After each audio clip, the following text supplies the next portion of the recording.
Bonjour Rika. Bonjour Steve. Imaginez une campagne de la Tzedaka sans vous, c'est impossible. Vous avez été là dès ses débuts.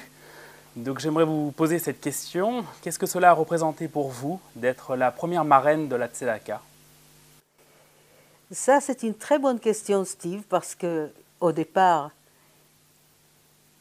je ne savais pas du tout quoi en penser. Je ne savais pas du tout comment ça allait être organisé.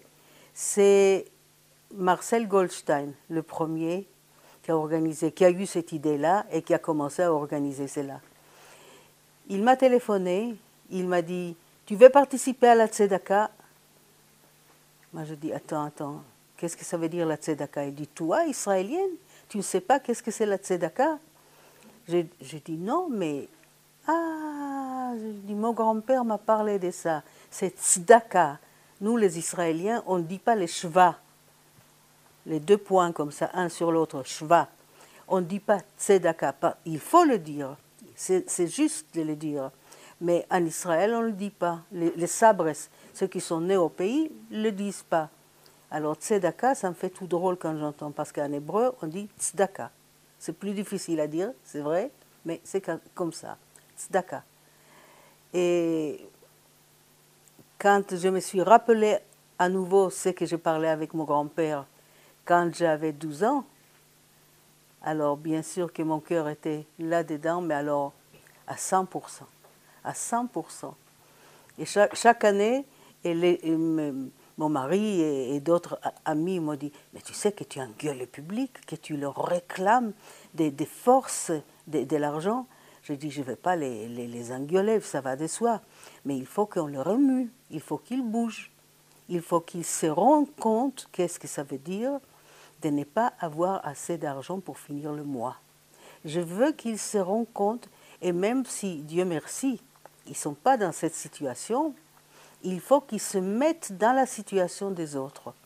Autrement, on ferait rien pour les autres. Si on ne va pas se mettre dans sa situation, et si on ne va pas sentir ce qu'ils, lui, ils sentent, pourquoi ouvrir le portefeuille? Ils sont très bien comme ça. Il ne faut pas bouger. Et je dis à mes amis, il faut faire bouger les gens. Il faut qu'ils se rendent compte qu'ils font une œuvre. Bon, c'est une chose, mais une œuvre la plus importante de toutes les œuvres. Et ça a été difficile au début justement de mettre ça en place ça demandait... C'était pas difficile parce que moi je conçois le travail et la vie en communauté comme ça. Et n'oubliez pas que je viens d'Israël. Et en Israël, il y a une vie communautaire très très forte. Et il y avait surtout, encore plus avant, il y a les kibbutzim là-bas, où là vraiment c'est une vie plus que communautaire. Nous vivons tous un avec l'autre et surtout les problèmes des uns deviennent les problèmes des autres. Et on fait chaque fois une campagne nationale lorsqu'il y avait les Olim qui venaient en Israël. Et lorsqu'il y avait une difficulté majeure, il n'y avait que 3 millions de personnes en Israël-Palestine. Et à ce moment-là, on commençait à avoir des Olim, des pays maghrébins, d'Europe bien sûr, mais de partout dans le monde. Et il y avait plus Olim qu'habitants en Israël. Et ça, c'est une situation qui s'est arrivée jamais dans aucun autre pays. Aucun autre pays. Quels sont vos souvenirs les plus marquants de la campagne de la Tzedaka au fil des années? Les souvenirs les plus marquants, je crois que chaque fois quand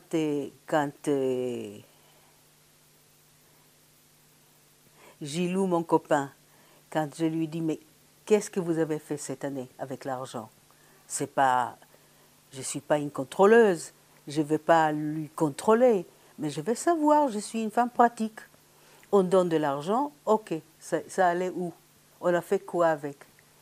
Et je me souviens que 2 fois il m'a dit « Attends voir, tu vas voir. » Chaque fois je pense, Rika va encore me poser des questions, alors il y a ici des jeunes gens qui viennent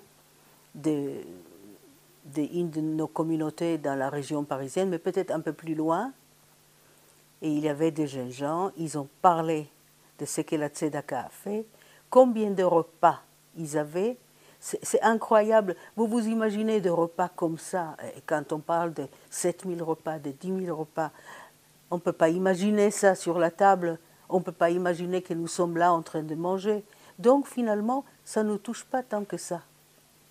Ça ne nous touche pas tant que ça. Et là, il y avait des Israéliens, des gosses, non, des Français, et ils ont expliqué, ils ont dit que cette semaine-là où ils ont commencé à leur donner à manger, il y avait un môme qui disait « Ah, c'était la première fois depuis l'été qu'on a mangé à la maison vraiment comme il faut. » Et quand il a dit ça, moi j'avais des larmes aux yeux, vraiment, parce que je me suis dit, ces gamins-là, mais c'est incroyable qu'il dit depuis cet été, on n'a pas mangé quelque chose de bien, de chaud.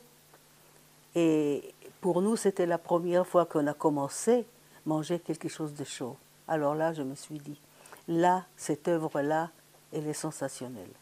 Elle est sensationnelle. Parce que pour nous, juifs, de toute façon, moi je trouve que pour nous, juifs, ça ne peut pas être autrement. Parce que quand on pense tout ce que les autres goïms, les autres nations nous ont fait, tout ce qu'on a souffert, tout ce qu'on a été rejeté, tout ce qu'on a été éloigné, tout ce qu'on a été torturé, tué, si nous, on ne peut pas comprendre que quelqu'un est mis à part, que quelqu'un n'a pas à manger, si nous, on peut comprendre ça, alors c'est peut-être qu'on était abonnés vraiment à l'école de l'idiotie. Ce n'est pas possible que nous, juifs, on ne comprend pas ça. Et est-ce que vous pensez que dans cette période de crise actuelle, et notamment avec une société qui devient de plus en plus individualiste, c'est un devoir moral encore plus grand ? Mais bien sûr, parce que quand il y a, vous savez, quand il y a beaucoup d'argent et quand c'est facile à donner, il y a beaucoup de gens que même s'ils ne sont pas très généreux, la situation est telle qu'ils peuvent donner. Alors, ils donnent pour avoir aussi bon sentiment de quelqu'un de bien. Alors, ils donnent et après, ils sont tout fiers. Ok, c'est égal. Pourvu qu'on fasse de bonnes choses, qu'est-ce que l'autre, quand il donne, pense? On s'en fout.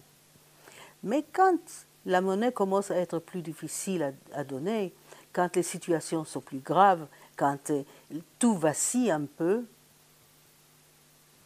les gens sont moins enclins à ouvrir le porte-monnaie.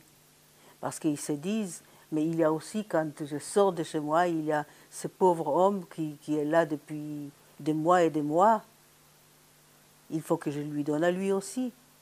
Et il faut aussi, il y a une voisine de ma mère, que ma mère dit toujours qu'elle n'a rien à manger, cette pauvre femme. Il faut peut-être que je donne là-bas aussi. Et les hommes commencent à faire les comptes. Et moi, je trouve que plus il y a des situations comme ça, des crises, plus les gens pensent quand ils doivent donner quelque chose, et plus c'est nécessaire de donner, parce que c'est la crise. Parce que quand la crise commence à toucher même des gens qui ont assez de surface sociale et de surface monétaire, c'est que vraiment la situation est mauvaise. Et c'est à ce moment-là qu'ils doivent se dire, si moi je commence à ressentir que ça ne va pas, qu'est-ce que doivent ressentir les gens qui n'en ont pas? C'est à ce moment-là qu'ils ont un devoir sacré de penser à ceux qui n'en ont pas. Parfait. Merci beaucoup, Rika. Je vous en prie. J'aimerais vous dire que je suis ravie, contente d'être avec vous pour deux raisons majeures. La première raison majeure, c'est que la Tzedaka, c'est une œuvre extraordinaire, une œuvre à laquelle je suis adhérée il y a 22 ans.